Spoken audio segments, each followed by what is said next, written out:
저번 주 금요일에 저도 모르게 막 짜증을 내고 화를 내고 해서 약간 이제 지금 생각해도 막 부끄러운데, 내 감정을 내가 알아차리고 그걸 또 다스리고 하는 게 사실 쉽지만은 않더라고요. 저도 너무나 잘 알고 있어요. 이게 화를 낸다고 짜증을 낸다고 해서 풀리지 않은 문제가 풀릴 수는 없다는 걸 정말 잘 알고 있습니다.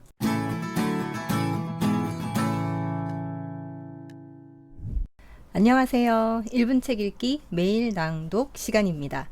매일 10분의 낭독으로 나를 견고하게 다지는 시간을 가집니다. 저와 함께 영감의 쾌감을 느껴보시기 바랍니다. 오늘은 2020년 6월 8일 월요일입니다. 또 한 주가 시작됐네요. 주말에 저는 망원동에 갔다 왔어요. 망원동에 브라와라고 하는 발리 인테리어 소품 샵이 있는데, 저 남편의 지인이 사장님이셔가지고 거기를 이제 부랴부랴 갔습니다. 그 박나래 씨가 나 혼자 산다에 발리 인테리어로 이제 집을 변화시키면서 그 소품들을 브라와에서 구매를 하셔가지고 꾸미는 걸 보고 저희가 이제 원래는 가보려고 했는데, 잘 됐다 싶어서 이제 갔어요. 요즘에 이제 밖으로 여행도 못 나가고 그런데 저희 집을 저도 발리식으로 발리식이라고 해야 되나? 발리 리조트 느낌이 나게 한번 꾸며보고 있는 중이에요. 그러니까 기분도 굉장히 좋아지고, 네, 이게 컨디션도 좋아지는 것 같아서 되게 좋더라고요. 오늘은 당신의 삶에 명상이 필요할 때 다시 한번 가지고 나왔어요. 왜냐하면 제가 저번 주 금요일에 약간 저도 모르게 막 짜증을 내고 화를 내고 해서 약간 이제 지금 생각해도 막 부끄러운데, 그런 내 감정들을 이게 다스리는 게 정말 중요하구나 라는 생각이 다시 한번 들어서 덧없는 감정이라는 부분을 한번 오늘 낭독으로 남겨보려고 합니다. 내 감정을 내가 알아차리고 그걸 또 다스리고 하는 게 사실 쉽지만은 않더라고요. 덧없는 감정. 우리는 종종 자신의 감정을 알아차리지 못한다. 물론 감정이 어느 극단으로든 걷잡을 수 없이 치달을 때는 알아차린다. 하지만 대개의 경우 감정은 무대 뒤에 머물며 삶에 대한 우리의 관점을 채색한다. 또한 한 감정이 다른 감정으로 순식간에 변하는 일이 잦아서 그것들을 구별하거나 정의하는 일이 불가능해 보이기도 한다. 행복을 느낀 순간을 한번 떠올려 보라.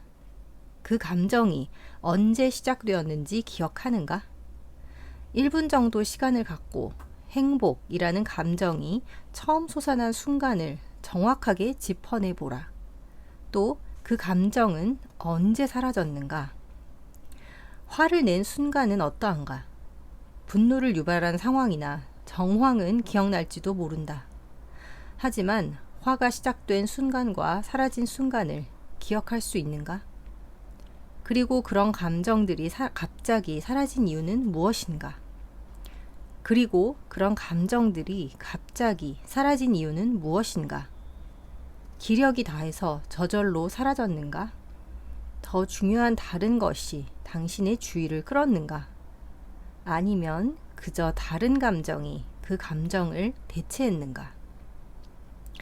삶을 살아가는데 무엇보다 중요한 역할을 하는 무엇인데도 우리는 감정에 대해 아는 것이 거의 없다.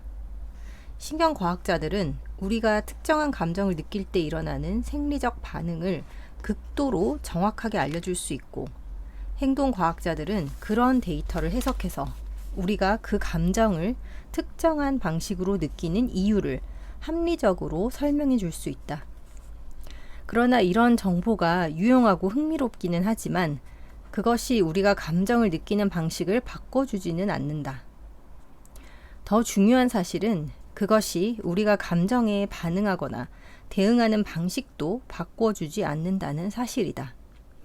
나 역시 화를 내면 몸에서 해로운 화학물질이 분비되고 혈압이 올라가니까 화내지 않는 게 좋다는 정도는 알고 있다.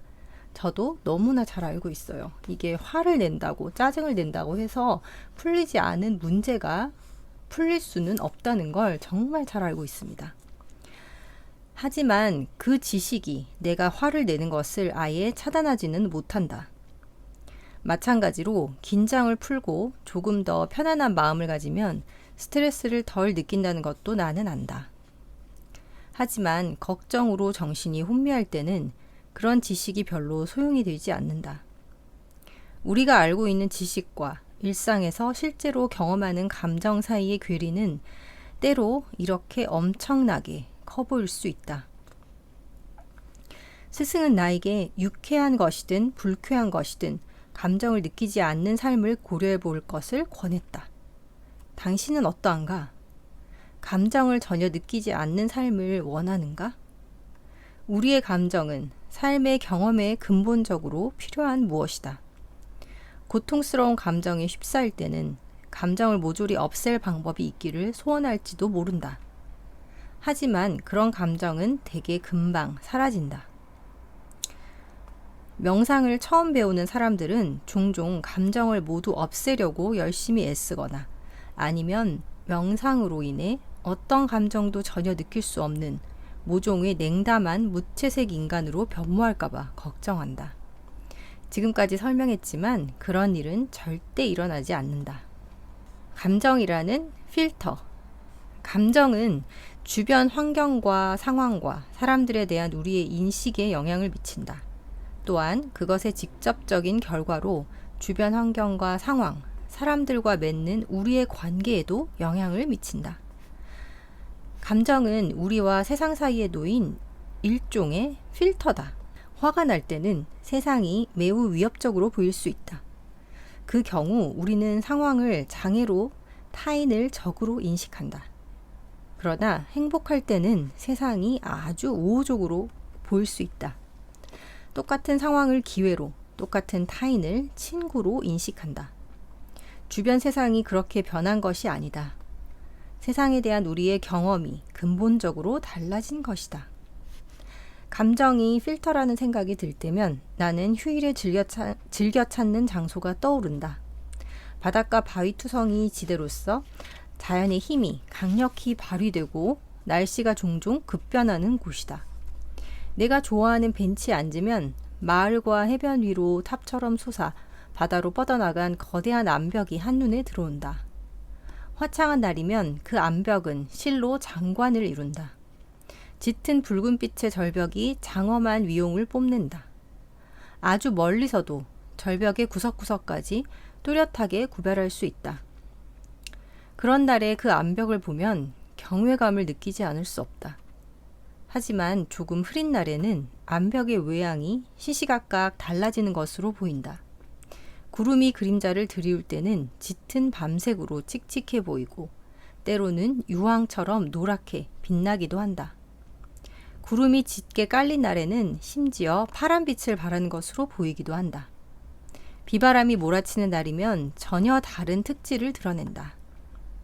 절벽이 검은빛에 가까워지고 상단의 뾰족한 모서리들은 하늘로 뚫고 올라갈 기세를 펼친다. 그런 날이면 암벽은 인상적인 수준을 넘어 위협적이기까지 하다. 그러나 암벽 자체는 전혀 변하지 않는다. 그 위로 지나가는 구름 때문에 어떤 식으로든 변한 것 같은 착각을 일으키는 것뿐이다.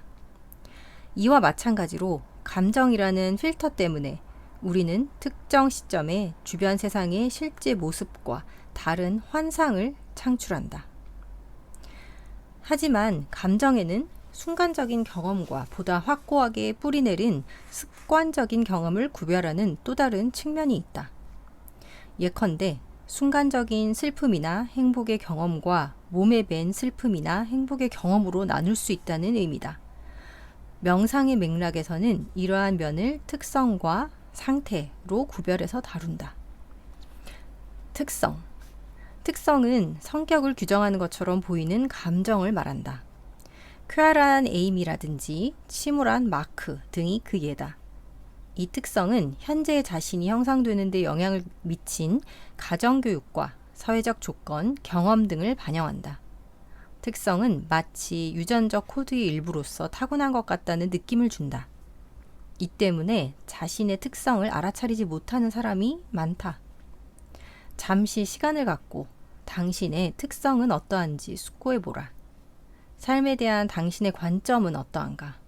삶이 당신에게 호의적이라고 느끼는가? 아니면 가혹하다고 느끼는가? 인생이 즐겁게 느껴지는가? 고되게 느껴지는가? 사실 효과적인 명상을 하는데 삶에 대한 관점은 중요하지 않다. 하지만 누구든 당연히 전자가 훨씬 바람직한 삶의 방식이라고 여길 것이다. 당신의 친구들과 가족, 동료들은 어떠한가? 극단적인 인생관을 지닌 사람을 떠올릴 수도 있을 것이다. 극단적으로 비관적인 사람은 매사에 부정적인 태도를 보인다. 복권 당첨이나 연애, 승진 등 거의 모든 좋은 일은 자신과 무관하다고 믿는다. 그들은 때로 크게 화를 내기도 하고 투덜거리거나 불평하면서 살아간다. 정반대로 과도하게 낙관적인 사람도 있다. 어떤 일에든 지나치게 쾌활해 보여 진심이 맞나 하는 의심이 드는 사람들 말이다. 물론 그들의 태도가 진심이 아닐 때도 있다. 하지만 선천적으로 행복해하고 만족하며 사는 듯 보이는 사람이 분명 있다. 그래서 감정이 성격 특성으로 비유될 수도 있는 것이다. 상태. 그에 반해 상태는 일상생활에서 오가는 일시적인 감정을 말한다. 살다 보면 누군가에게 불쾌한 말을 듣는 등 나쁜 감정을 품을 때도 있고, 아기가 첫 걸음을 떼는 모습을 보는 등 기쁜 감정을 품을 때도 있다. 이런 일은 보통 그와 어울리는 감정을 촉발하는데, 그런 감정은 왔다가 다시 가버린다. 좋을 때도 있고 나쁠 때도 있는 감정이라 할 수 있다. 도로에서 다른 운전자에게 불같이 화를 내다가도 라디오에서 나오는 이야기에 곧바로 웃음을 터뜨리는 경우도 있다. 화에 몰두할 기회를 잡지 못하는 바람에 화가 즉시 잊히는 경우다. 혹은 보다 심각한 무언가도 여기에 속한다. 예를 들어 직업을 잃은 후에는 우울해질 수 있는데, 이런 감정은 대체로 오래 머문 후에야 사라진다. 어느 경우든 감정이 이렇게 오고 간다는 사실은 그것이 특성이 아닌 일시적인 상태임을 가리킨다. 때로는 그런 감정 상태가 확고하게 뿌리를 내려 특성처럼 느껴지기도 한다. 감정에 완전히 압도당해 거기서 벗어날 수 없는 것처럼 보이는 경우다. 그런 상황에서는 그 감정이 우리의 정체성을 규정하기 시작할 수도 있다. 우울증이 좋은 예다. 따라서 때로는 특성과 상태를 구별하기가 불가능한 것으로 느껴질 때도 있지만, 둘의 차이를 알고 있으면 도움이 된다. 저는 저번 주에 이 상태에 해당되는 감정 상태였던 것 같아요. 일시적인 어떤 감정에 막 휘둘려서 제가 저의 어떤 상황, 그 상태를 이게 컨트롤하지 못하고 약간 막 짜증을 내고 화를 냈었던 것 같아요. 지금 생각하니까 제가 앞에서도 얘기했지만 굉장히 부끄럽습니다. 그래서 다시 가지고 나온 책, 당신의 삶에 명상이 필요할 때입니다. 네, 오늘도 저와 함께 해주셔서 정말 감사합니다. 내일 또 뵐게요.